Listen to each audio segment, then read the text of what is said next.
Guten Morgen euch allen. Bienvenidos a la casa del Señor. Willkommen im Haus des Herrn. Nuevamente teniendo el privilegio de llevar la palabra. Wir haben das Privileg, das Wort zu bringen. Bueno, pues saludamos a todos cordialmente y damos la bienvenida a nuestro Señor Jesucristo. Wir begrüßen alle und auch herzlich willkommen an den Herrn. Pedimos que el Señor nos regale entendimiento y sabiduría para recibir su palabra, tanto como el darla. Und wir bitten dem Herrn, dass er uns Verständnis und Weisheit gibt, dass wir sein Wort verstehen können. Y que todo pensamiento que sea ajeno a su voluntad lo atamos bajo su obediencia. Und dass alle Gedanken, die uns daran hindern, dass wir ihn vor die Füße legen, dass er die annimmt. Bueno, no sé si se han dado cuenta o han prestado atención a las canciones. Ich weiß nicht, ob ihr aufgepasst habt, über was wir gesungen haben. Todos tienen un hilo que conecta. Alle haben eine Verbindung miteinander. Y es que el Señor lo dio todo por nosotros. Dass der Herr alles für uns gegeben hat. Para podernos llamar y permitirnos ser sus hijos. Dass er uns erlaubt hat, dass wir seine Kinder sein können. Y de eso se trata el tema de hoy. Das ist unser Thema heute. Que lo podemos encontrar en Juan 1:12.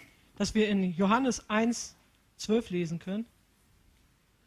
Bueno, todos lo conocemos, creo. Ich glaube, wir kennen das alles. Dice, mas a cuantos lo recibieron, a los que creen en su nombre, les dio el derecho de ser hijos de Dios. Allen aber, die ihn aufnahmen, denen gab er das Anrecht, Kinder Gottes zu werden, denen, die an seinen Namen glauben. Lo podemos leer también en Primera de Juan 3. Das können wir auch in 1. Johannes 3 lesen. 3:1a dice, fíjense qué gran amor nos ha dado el Padre que se nos llame hijos de Dios. Ab Vers 1. Seht, welche eine Liebe hat uns der Vater erwiesen, dass wir Kinder Gottes heißen sollen. Darum erkennt uns die Welt nicht, weil sie uns nicht erkannt hat, weil sie ihn nicht erkannt hat. Y en la 3:2a también dice, queridos hermanos, ahora somos hijos de Dios.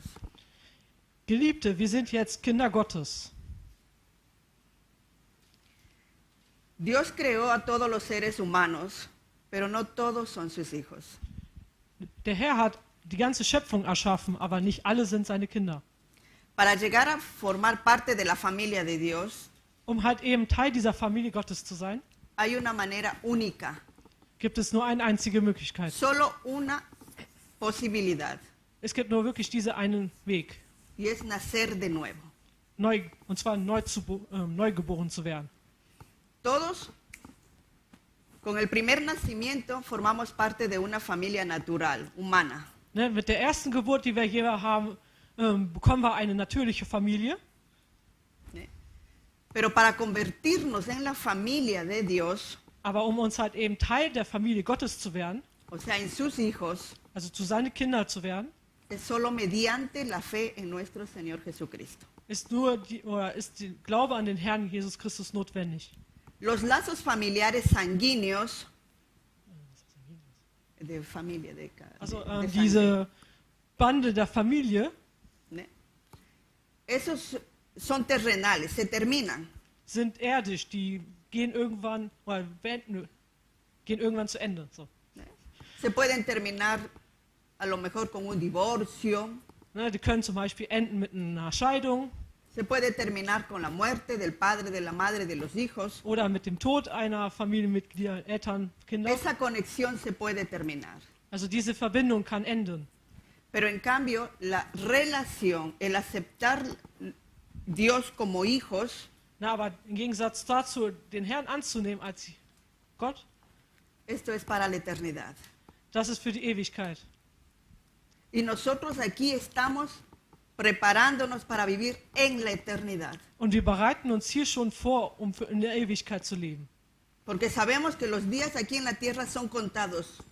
Wir wissen, dass wir hier auf der Erde nur bestimmte Zeit leben. La palabra dice que más o menos pueden ser 70, 100 años. Na, also man kann sagen, so zwischen 60 und 70 Jahre vielleicht. Pero nuestra eternidad, Aber unsere Ewigkeit, y la eternidad no comprende número de años. die Ewigkeit ist zahlenlos. Y es esa eternidad la que vamos a vivir, Und das ist diese Ewigkeit, die wir leben werden, dependiendo la decisión que tomemos hoy. ne, werden wir durch unsere Entscheidungen leben können. O ser hijos de Dios, que estaremos adjuntados a su familia, Ne, Kinder Gottes, die zusammen in seiner Familie leben, o separados de Cristo, oder halt eben getrennt von Jesus Christus. igualmente una eternidad. Beides ist jeweils eine Ewigkeit.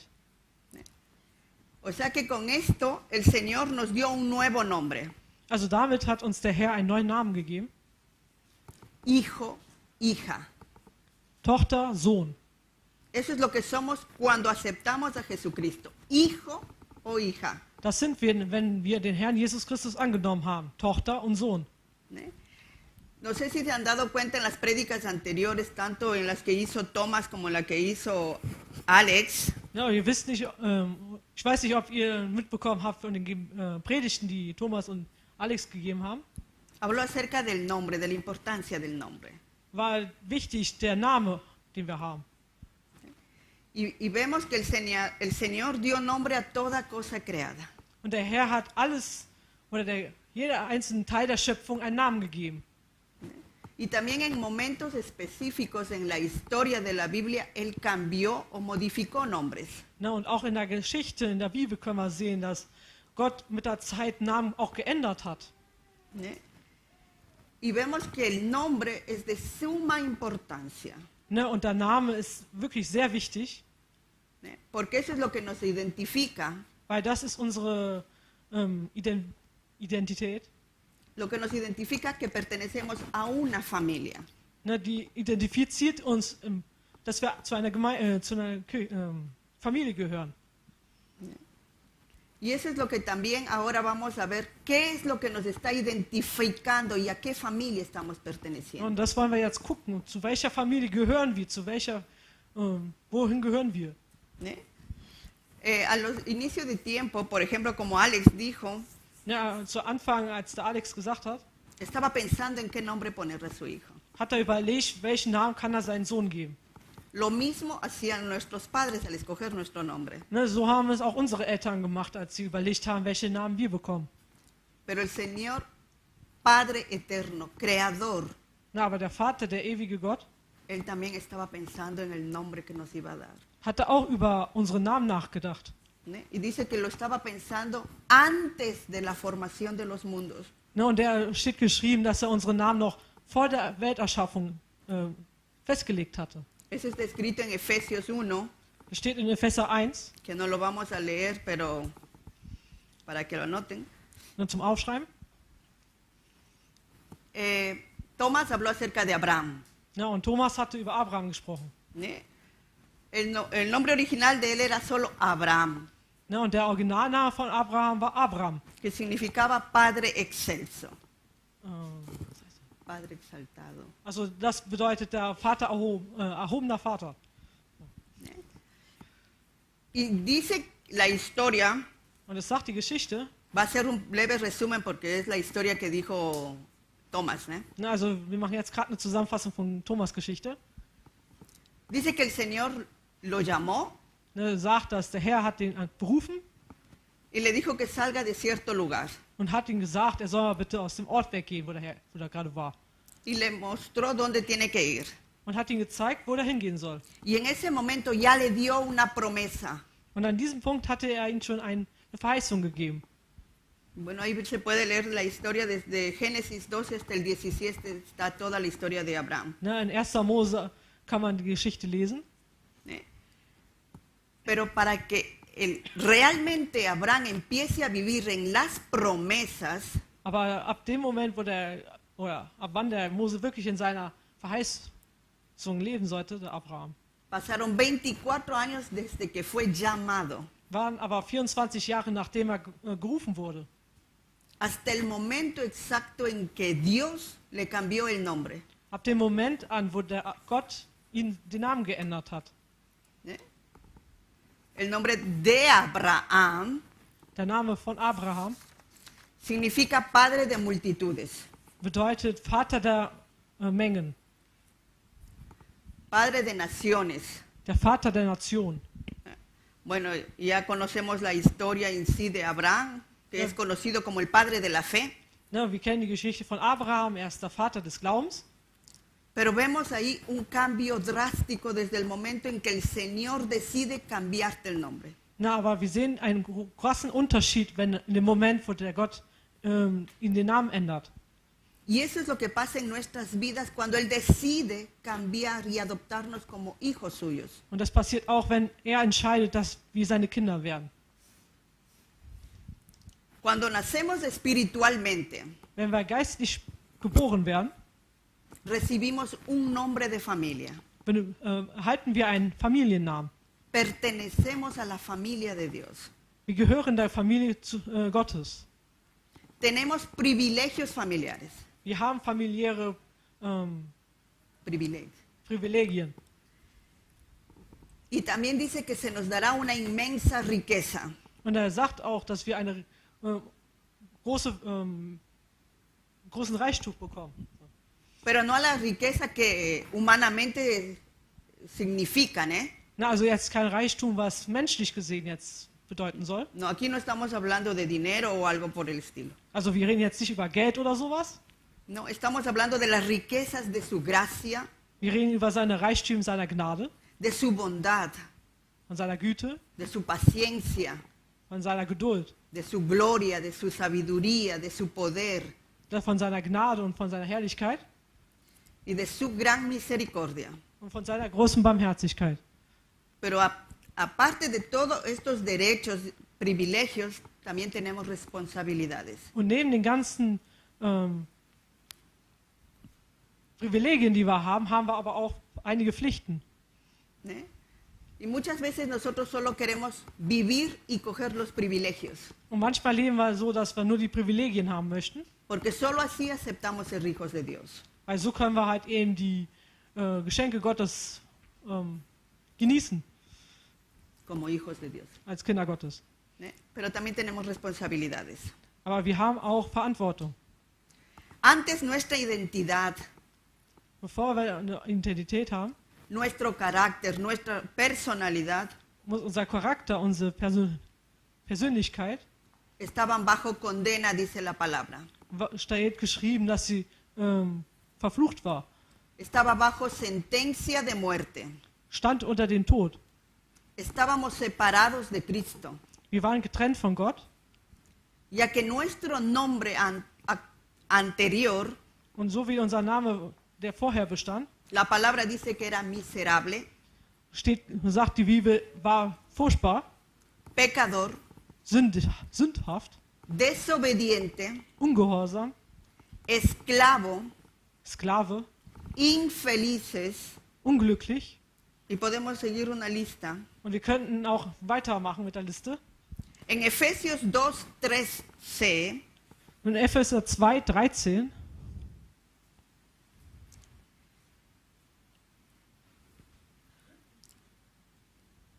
dice, y éramos por naturaleza hijos de ira.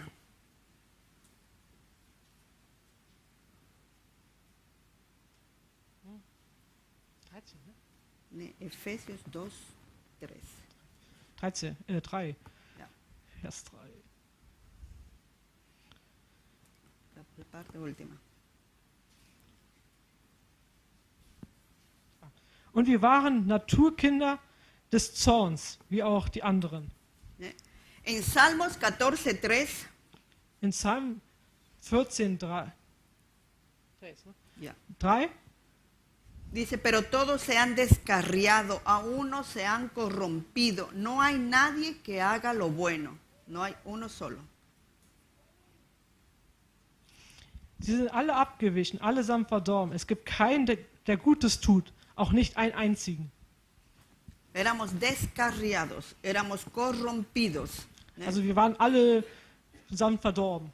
En Isaías 64:6, In Jesaja 63, 3, 6, 6. 63. Dice, todos somos como gente impura, todos nuestros actos de justicia son como trapos de inmundicia. 64:6.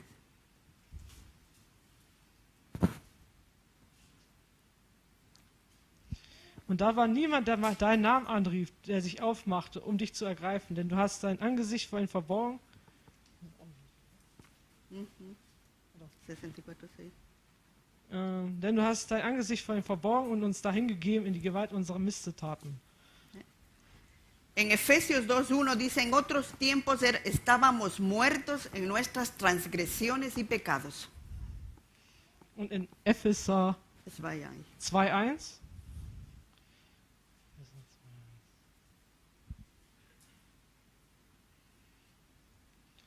auch euch, die ihr tot wart durch Übertretungen und Sünden.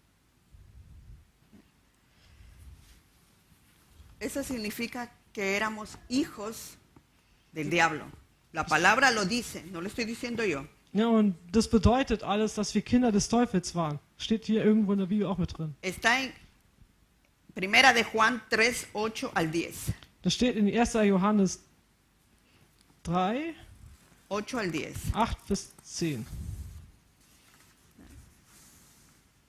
Dice, el que practica el pecado, el que no hace justicia ni tampoco ama a su hermano, son hijos del diablo.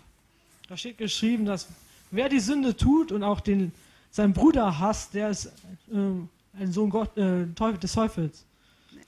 O sea que en la perspectiva de Dios, Also die Perspektive Gottes el hombre estaba perdido, desamparado. war ein Mensch verloren, verdorben. Estábamos arruinados por el pecado, Wir waren durch die Sünde ruiniert. separados de Dios, Also wirklich getrennt von Gott. necesitados de un Salvador y de la obra del Espíritu Santo en cada uno de nosotros. Ne, wir brauchten ganz dringend einen Retter, der uns rettet. Pero el Padre, como siempre, Él toma la iniciativa. Na, aber der Herr wieder ergreift die Initiative, ¿No? Como habíamos leído en Primera de Juan 1:12, so wie wir vorhin in Johannes gelesen haben. dice que a cuantos recibieron a su Hijo, Da steht geschrieben, diejenigen, die ihn angenommen haben als sein creyeron en su Hijo, und ihn an seinen Sohn glaubten, nos da ese derecho y ese privilegio de ser hijos de Dios. gibt er uns das Anrecht, Kinder Gottes zu sein. Pero en estos últimos tiempos Aber in diesen letzten Zeiten estamos viviendo todo menos como hijos de Dios. leben wir so, aber nur nicht als Kind Gottes. El Señor dice que nosotros fuimos escogidos para algo especial. Ne, der Herr sagt, dass wir zu etwas Großem gerufen worden sind. Pero estamos viviendo separados de Dios, de la voluntad de Él. Aber wir leben getrennt von ihm, getrennt von seinem Willen. Estamos viviendo en nuestras propias fuerzas. Wir leben mit unseren eigenen Kräften. Estamos viviendo en nuestras propias ideas. Wir leben unsere eigenen Ideen. No estamos viendo la obra regeneradora que hizo Jesucristo en la cruz por cada uno de nosotros. Wir leben nicht nach dem, was der Herr erneuert hat. Todos somos hijos. Ne, alle sind Kinder Y hay algunos que somos madres. und es gibt einige, die Mütter sind. Y sabemos cuánto dolor cuesta traer la vida y dar la vida a un ser humano. Ja, und die Mütter wissen, wie das ist, welche Schmerzen sie erleiden, wenn sie ein Kind zur Welt bringen. A Dios le costó lo mismo. Dem Herrn hat es genauso viel wehgetan. A Dios le costó todo lo que Jesucristo hizo en la cruz del Calvario. Ne, dem Herrn hat es alles wehgetan, was der Jesus Christus am Kreuz getan hat. Esa vida entregó para rescatarnos a nosotros Dieses Leben hinzugeben für jeden Einzelnen von uns, para que nosotros tengamos ese privilegio de ser hijos de Dios. damit wir das Privileg bekommen, seine Kinder zu sein. Nos adoptó. Er hat uns adoptiert. Y adopción en la palabra griega significa cambio de posición. Ja, und Adoption heißt in Griechisch die Position ändern. Nos cambió de posición de lo que vivíamos en tinieblas, Also die Position ändern. Wenn wir in der Dunkelheit gelebt haben, Él nos compró y nos pasó a un mundo de luz. hat er uns gekauft und in einen Standort gelegt mit lauter Licht. Pero en estos tiempos, en estos últimos tiempos, estamos viviendo más en las tinieblas que en la luz. Aber in diesen Zeiten leben wir mehr in der Dunkelheit als im Licht. Porque nos estamos olvidando para qué el Señor nos llamó, para qué el Señor nos dio un nuevo nombre. Weil wir vergessen, warum wir eine Berufung haben und warum wir überhaupt in das Licht gekommen sind. El Señor Padre de los cielos y Creador tomó nuestro nombre, Der Herr hat unseren Namen genommen, el que era antes pecador, miserable, also dieser Name, der vorher grauenvoll und sündhaft war, y lo crucificó en Jesucristo. und hat ihn mit zusammen Jesus Christus gekreuzigt. Y ahí en la cruz Und dort am Kreuz nos dio una nueva identidad, hat er uns eine neue Identität gegeben, una nueva personalidad, eine neue Persönlichkeit, una nueva ciudadanía. eine neue Staatsangehörigkeit. Y desde ahí debe empezar la obra regeneradora en cada uno de nosotros. Und ab dem Moment muss bei uns auch eine erneute Una vida regenerada Ein- en el Espíritu. eine wiederhergestellte Leben folgen. Él nos sacó de un lugar de muerte Also er hat uns aus einem Ort weggenommen, wo der Tod herrschte, y nos puso en un lugar de vida. und hat uns in einen Ort gestellt, wo Leben ist. Pero nuestros temores y las circunstancias están haciendo que vivamos todavía en ese hueco de muerte. Aber unsere Umstände und Probleme sorgen manchmal dafür, dass wir immer noch in diesem Loch des Todes leben. El nombre que tenemos Der Name, den wir haben, es un nombre que tiene poder y autoridad. ist ein Name, der Autorität und Kraft hat. En Primera de Corintios dice que somos embajadores de Cristo. In 1. Korinther steht, dass wir Botschafter Christi sind. ¿né? Y si somos embajadores, estamos representando a alguien. Ja, und wenn wir Botschafter sind, repräsentieren wir jemanden. Y ahora la pregunta es, ¿cómo lo estamos representando? Und jetzt die Frage, wie repräsentieren wir diese Person? ¿Cómo lo estamos representando fuera de este lugar? Wie repräsentieren wir ihn außerhalb diesen Ortes hier? ¿Cómo lo estamos representando en casa? Wie repräsentieren wir ihn zu Hause? ¿Cómo lo estamos representando? Wie repräsentieren wir den? ¿Se nos puede decir que somos realmente dignos embajadores de Cristo? Also kann man sagen, sind wir wirklich würdig, ein Botschafter Gottes zu sein? Recuerden el nombre que el Señor nos dio.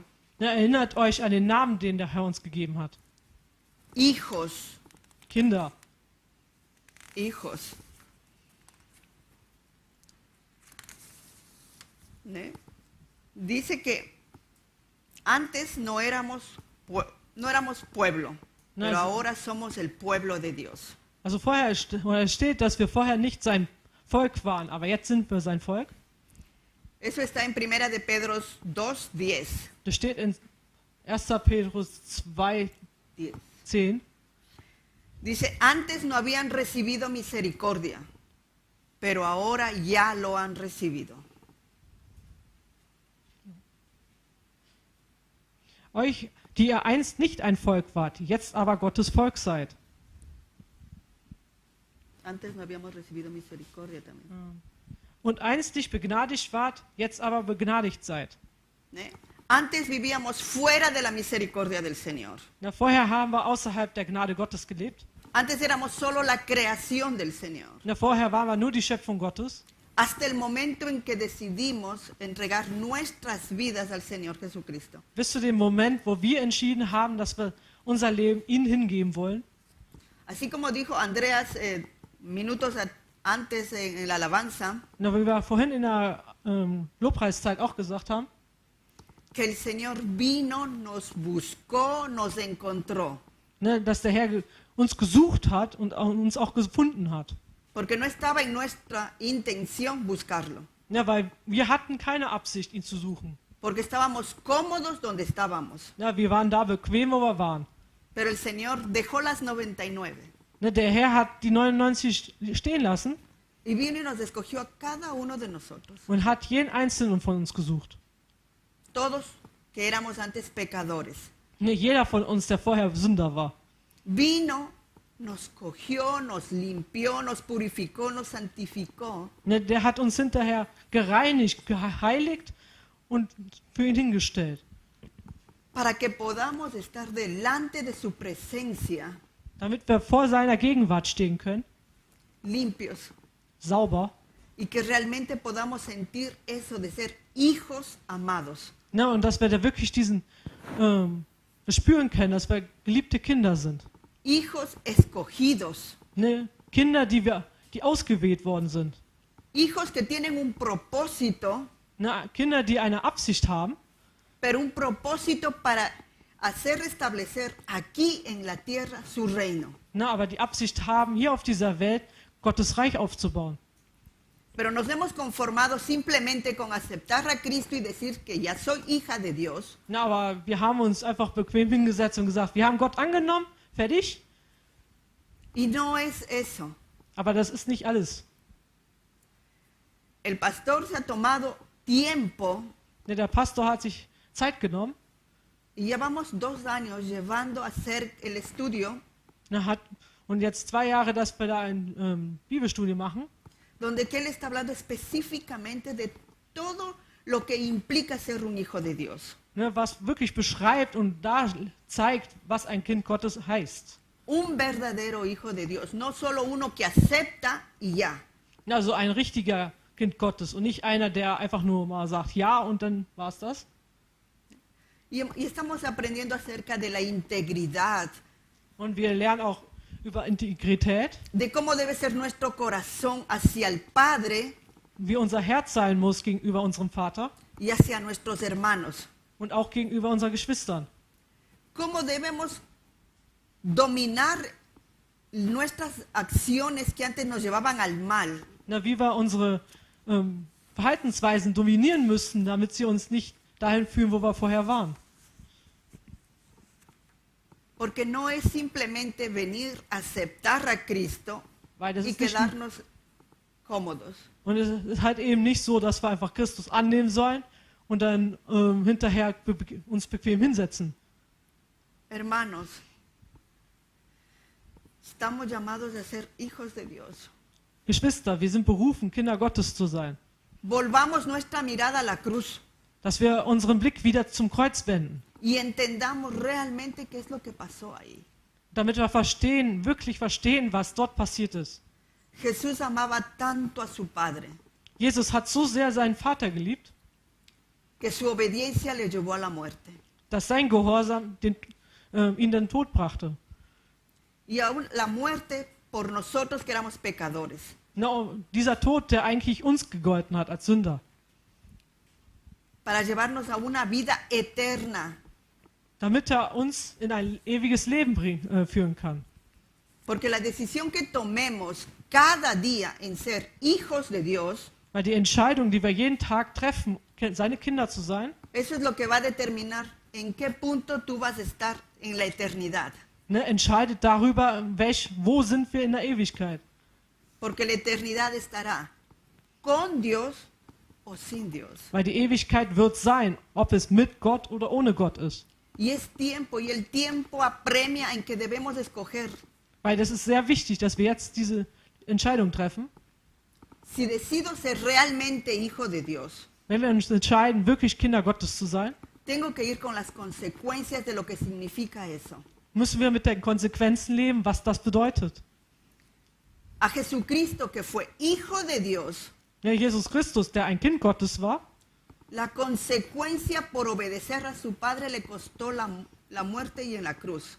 ne, hat durch seinen Gehorsam Gott gegenüber den Tod am Kreuz bedeutet. Para que así Él nos pueda dar ese privilegio de ser también sus hijos. Damit wir durch diesen Tod das Privileg haben, seine Kinder zu werden. Jesús dio el nombre a Pedro. Ja, Jesus gab auch Petrus seinen Namen. Cuando escogió a los discípulos, escogió a Pedro. Ne, als er seine Jünger gesammelt hat, hatte auch Petrus eingesammelt. Pero Pedro se llamaba antes Jonás. Aber Petrus hieß vorher Jonas. Y Jonás significa suave como una paloma. Ne, und Jonas bedeutet so sanft wie ein Vogel. Oder so ähnlich. Paloma. Taube. Ya. Taube. Ah. Y Pedro significa roca. Ne, und Petrus heißt Fels. ¿Ne? Pero si nosotros analizamos y vemos a Pedro cuando empezó a seguir a Jesucristo y hasta el momento de la cruz, Ne, und wenn wir halt eben uns anschauen, wie Petrus gelebt hat, ab dem Moment, wo er eingesammelt wurde, bis zu Tod am Kreuz von Jesus Christus, ahí realmente podemos ver lo que significaba su nombre. Él vivía como Jonás, seguía como Jonás. da können wir sehen, dass er im Grunde genommen so gelebt hat, was sein Name Jonas bedeutet. ¿Ne? Porque vemos que cuando uno se acerca a una paloma, él huye, ella huye la paloma, ¿eh? Cuando No. se siente afectada. Ne, wenn wir jetzt zu einer Taube irgendwie zu nahe kommen, dann flattert die weg. ¿Ne? Y así mismo vivió Pedro, o sea, en el nombre antiguo. Ne, und so hat auch Petrus gelebt, wie sein Name, den seine Eltern ihm gegeben haben. ¿No? Por eso vemos que él no lo acompañó a la cruz, a Jesús, Ne, wir sehen, dass er ihn auch nicht ans Kreuz begleitet hat, que lo seguía de lejos, dass er das lieber von weit weg geguckt hat, hasta que entendió qué significaba ser hijo de Dios. bis er verstanden hat, was es bedeutet, ein Kind Gottes zu sein. Porque vio el ejemplo en Jesucristo. Denn er hat das Beispiel, den Vorbild Gottes, Jesus gesehen. Porque él fue obediente Weil y no Jesus- se avergonzó de nada. Weil Jesus war gehorsam und hat sich für nichts geschämt. Entonces ahí dejó ese viejo nombre, esa vieja naturaleza Ab da hat Petrus seine alte Natur, seinen alten Namen abgelegt. de dudas, de miedos, de temores. Ne, von Zweifel, Angst und Besorgnis.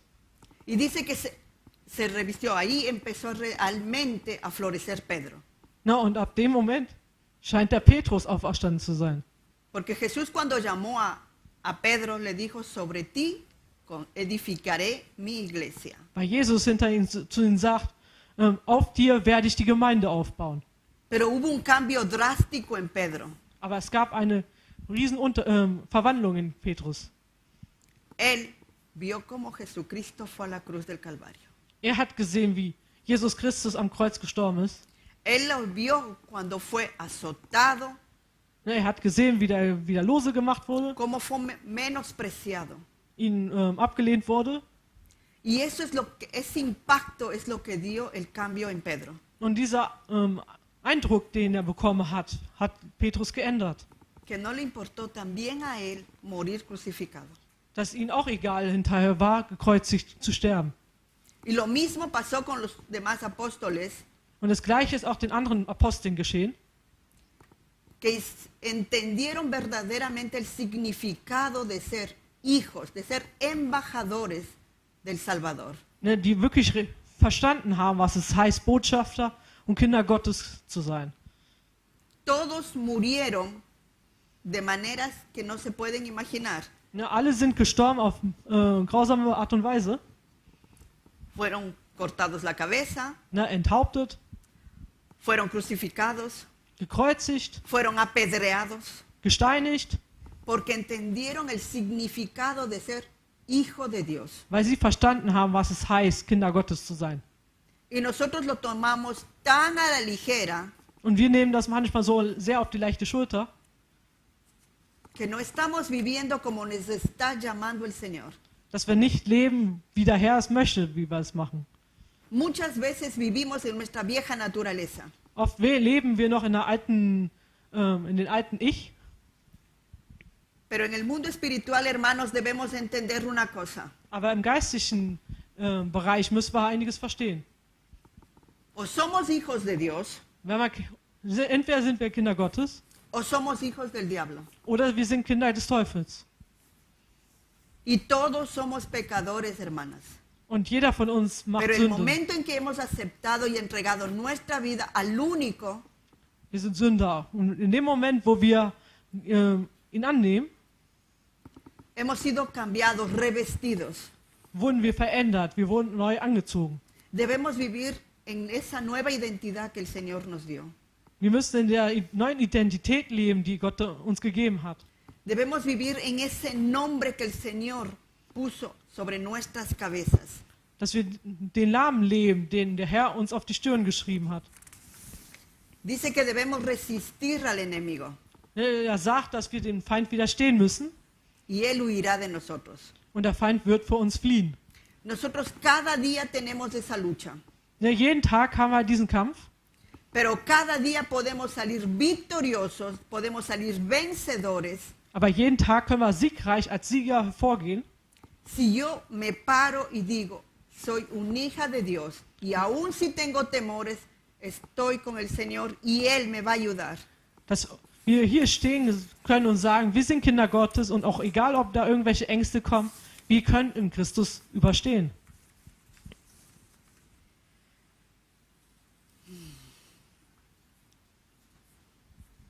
Antes no éramos sus hijos y ahora lo somos. Ja, vorher waren wir nicht seine Kinder, aber jetzt sind wir es. Tenemos que serles fiel al Señor. Wir müssen treu sein dem Herrn. Tenemos que empezar a vivir en la identidad que el Señor nos dio. Wir müssen anfangen, in der neuen Identität zu leben, die der Herr uns gegeben hat. Debemos empezar a abandonar Ne, dass wir anfangen, nuestros temores, unsere Ängste zu hassen, abandonar a vivir de acuerdo a las circunstancias que nos rodean, abzulehnen in den Situationen, die wir manchmal so leben. porque tenemos un alto precio. Denn wir haben einen hohen Preis. Delante del Señor tenemos un alto precio. Denn vor dem Herrn sind wir sehr kostbar. La vida de su Hijo Jesucristo. Denn wir kosten das Leben Jesus Christus. Hermanos, busquémosle al Señor ahora, Ne, Geschwister, dass wir den Herrn jetzt suchen. que estamos a tiempo. Denn wir haben jetzt noch die Gelegenheit. Busquémoslo al Señor, lo tenemos aquí en su palabra. Ne, wir können den Vater suchen, wir haben hier sein Wort. Porque si nosotros leemos la Biblia desde el inicio hasta el fin, vamos a entender el propósito del Señor. Ne, wenn wir die Bibel von Anfang bis Ende lesen, können wir Gottes Absicht verstehen. Porque el deseo del Señor desde el inicio era formar una familia que Denn, lo amara y lo honrara a Él. denn von Anfang an zeigt Gott, dass er eine Familie haben wollte, die ihn liebt und ihn annimmt. Y nosotros tenemos ese privilegio, somos parte de su familia. Und wir haben dieses Privileg, wir sind Teil seiner Familie. Pero la pregunta está, ¿realmente estamos viviendo como sus hijos? Aber die Frage bleibt, leben wir wirklich so, wie seine Kinder leben sollen? ¿Realmente estamos valorando el precio que tuvo que pagar Jesucristo? Verstehen wir wirklich, was für einen Preis es gekostet hat, dass wir diesen Privileg haben? El Señor lo dio todo por cada uno de nosotros. Der Herr hat alles für uns gegeben. Todo. Alles. Empecemos a vivir en eso que el Señor nos dio, en sus promesas inmensas. Ja, dass wir anfangen, in seinen Verheißungen zu leben. Vayamos a Isaías 53, cómo describe lo que le costó al Padre para rescatarnos a nosotros de la muerte. Ja, dass wir in Jesaja 53 lesen können, was dem Herrn gekostet hat, uns zu erretten.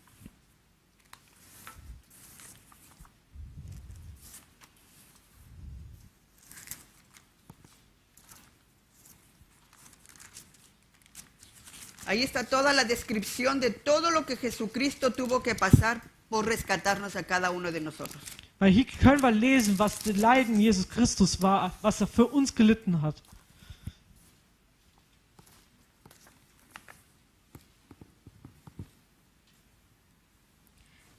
Desde el 3 dice, despreciado y desechado entre los hombres, varón de dolores, experimentado en quebranto, y como que escondimos de él el rostro, fue menospreciado y no lo estimamos.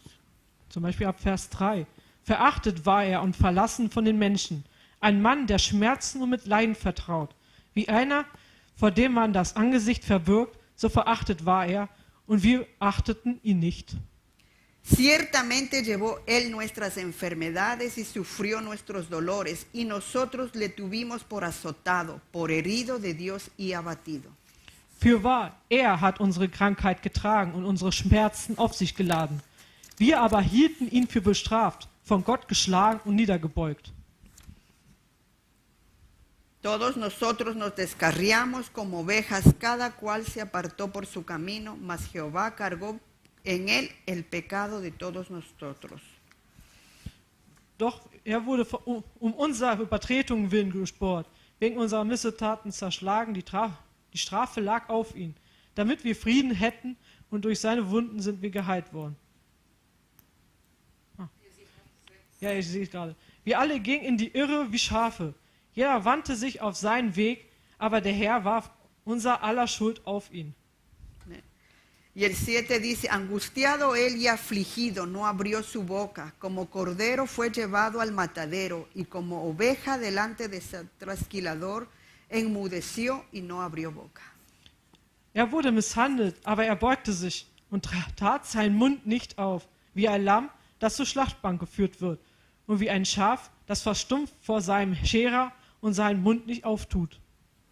Eso es lo que Jesucristo pagó para rescatarnos de las manos del enemigo. Ne, das hat der Herr bezahlt, als er uns vor dem Tod befreien wollte. Ese fue un alto precio. Das war ein sehr hoher Preis. Nosotros, ¿qué estamos haciendo para ser dignos hijos del Señor? No, und was tun wir, damit wir würdig sind in den Augen des Herrn? Él nos entregó a su Hijo para que le demos la gloria. Ne, er hat uns seinen Sohn geschenkt, damit wir die Herrlichkeit haben. Y que no lo avergoncemos con nuestras actitudes. Und dass wir ihn nicht verachten durch unsere Handlungen. Recuerden que estamos en la mirina del mundo. En la mirada del mundo. Also, vergiss nicht, auf uns schaut die Welt.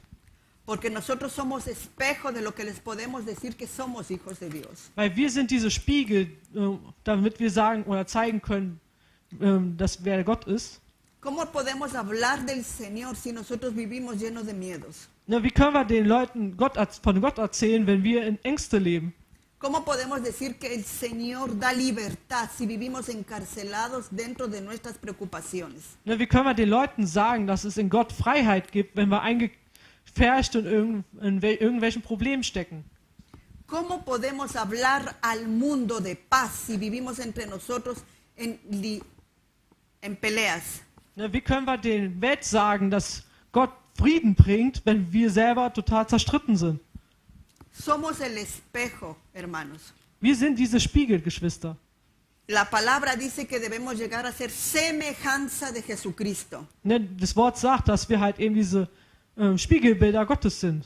Solo así podremos atraer a más hijos de Dios. Weil so können wir den Menschen zeigen, wer wir sind und auch Kinder bekehren.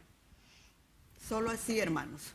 Nur diese Art und Weise, Geschwister. Empecemos realmente a ser embajadores de Jesucristo. Dass wir wirklich anfangen, diese Botschafter Christi zu sein. Seamos embajadores del reino de Dios aquí en la tierra. Dass wir halt eben anfangen zu arbeiten, um diesen Reich Gottes auf dieser Erde zu erstellen. El viernes hablábamos acerca de que toda esta situación nos está limitando. Ne, wir haben am Freitag darüber geredet, dass alle Situationen, die jetzt gerade sind, uns eingrenzen. Pero Irina decía que mejor estas limitaciones las deberíamos ocupar para propagar el amor de Dios. Na, aber Irina meinte halt eben, dass wir diese Situation benutzen können, um halt eben die Leute anzusprechen. ¿No? O sea, no nos debemos dejar guiar por la corriente de este mundo. Ne, dass wir uns nicht von diesem Weltfluss treiben lassen können. Debemos empezar a nadar contra corriente. Ne, dass wir anfangen, gegen den Strom zu schwimmen. Que si nos ofrecen un encierro, Ne, dass wenn die uns ein encierro, einsperren? Ist das einsperren? ya, si nos ofrecen un lockdown, Wenn die uns ein Lockdown irgendwie anbieten, utilicemos otras maneras para poder estar cerca los unos de los otros. ne, müssen wir uns halt eben ein bisschen kreativ anstrengen und andere Möglichkeiten finden, wie wir uns vernetzen können. Podemos ser luz para nuestros vecinos, Ne, wir können zum Beispiel Licht für unsere Nachbarn sein, para nuestros amigos, ne, für unsere Freunde para nuestros compañeros, oder Arbeitskollegen. porque no debemos dejar pasar por alto Ne, wir sollten halt eben nicht verhindern, que dentro de toda esta situación, dass durch diese ganze Situation, el Padre sí se ha mostrado un Padre para cada uno de nosotros. durch die ganze, obwohl das alles war, hat der Gott trotzdem uns gezeigt, was er ist, Unsere falta. er unser Vater ist. Que Él nos tiene y nos ha librado de todo. Ne, dass er uns befreit hat von allem. Todavía seguimos teniendo una casa, Immer noch haben wir ein Haus, tenemos que comer, wir haben was zu essen, tenemos salud, wir sind gesund. podemos ver a nuestros hijos familiares en salud. Ne, wir können unsere Familienmitglieder gesund sehen. Estamos viendo que el Señor su papel lo está haciendo. Ne, wir können sehen, dass der Herr seine Arbeit macht. Ahora la pregunta es, nosotros, Und jetzt die Frage, und wir? nuestras actitudes y responsabilidades, ¿en qué punto están? Ne, welchem Punkt sind wir mit unseren Verantwortungen? ¿En qué punto estamos? An welchem Punkt sind wir gerade?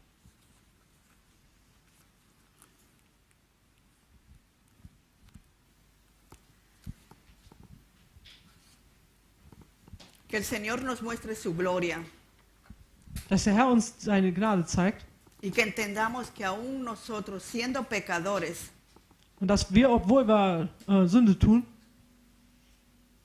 Él nos dio la oportunidad de ser hijos suyos. dass wir trotzdem die Gelegenheit haben, Kinder Gottes zu sein. Que no nos recuerda más con el nombre anterior. Dass wir nicht mehr verglichen werden mit dem Namen, den wir vorher getragen haben. Que no nos recuerda que lo que hacíamos. Ne, dass wir uns nicht mehr daran erinnern, an den Dingen, die wir vorher getan haben. Él solo recuerda lo que somos ya en su propósito. Ne, er sieht nur in uns das, was wir eigentlich in seiner Absicht sind. Lo que ya llegaremos a ser en la eternidad. Ne, er sieht das, was wir schon in der Ewigkeit sein werden. Así que, hermanos, la decisión está en cada uno de nosotros. Ne, und diese Entscheidung liegt in jedem Einzelnen von uns. ¿Qué eternidad quieres pasar? Ne, in welcher Ewigkeit möchtest du leben? ¿En Cristo Mit Jesus Christus o fuera de Cristo? oder weg von Christus? Esa es la decisión de cada uno. Das ist die Entscheidung von jedem von euch. Le damos las gracias al Padre, al Hijo y al Espíritu Santo. Wir danken dem Herrn für Jesus Christus und den Heiligen Geist, Que cada palabra, Señor, la tomemos en cuenta. dass wir jedes Wort in Erwägung ziehen, Que la escudriñemos en tu palabra. dass wir dein Wort erforschen, Que tú nos permitas realmente ser tus hijos. dass du uns wirklich erlaubst, deine Kinder zu sein Y que guíes nuestros pasos und dass du unsere Wege führst, para ser semejantes a tu Hijo Jesucristo. dass wir wirklich Spiegelbilder sind von deinem Sohn Jesus Christus Y que realmente entienda el significado del nombre que me diste. und dass wir wirklich verstehen, was der Sinn und die Bedeutung unseres Namens ist, was du uns gegeben hast. Hija tuya. Kind Gottes, Tochter und Sohn. Gracias, Señor, por darnos la oportunidad, el privilegio, el derecho, el poder Ne, danke, Herr, dass du uns die Autorität, die Macht gegeben hast. cuando aceptamos ser parte de tu familia. Dass wir in dem Augenblick, wo wir uns entscheiden, dein Teil der Familie zu sein. Y gracias porque tú tomaste la decisión de venir a mi encuentro. Und dass du die Entscheidung getroffen hast, mich zu finden. Gracias, Señor, por la paciencia que tuviste. Ne, danke, Herr, für deine Geduld, die du uns gegeben hast. Gracias, Señor, porque perdonaste todo lo que era. Ja, dass du uns alles vergeben hast. Borraste toda mi transgresión, mi pecado. Dass du alles von mir weggewischt hast, ausradiert. Y me diste una nueva identidad. Und dass du uns eine neue Identität Y gegeben tu hast. palabra dice que reinaremos contigo en la eternidad. Und das Wort sagt, dass wir in der Ewigkeit mit dir zusammen regieren werden. Gracias por ese privilegio, Señor. Danke dir, Herr, für dieses Privileg. Te damos gracias, Señor, por todo en este día. Amén. Wir danken dir, Herr, für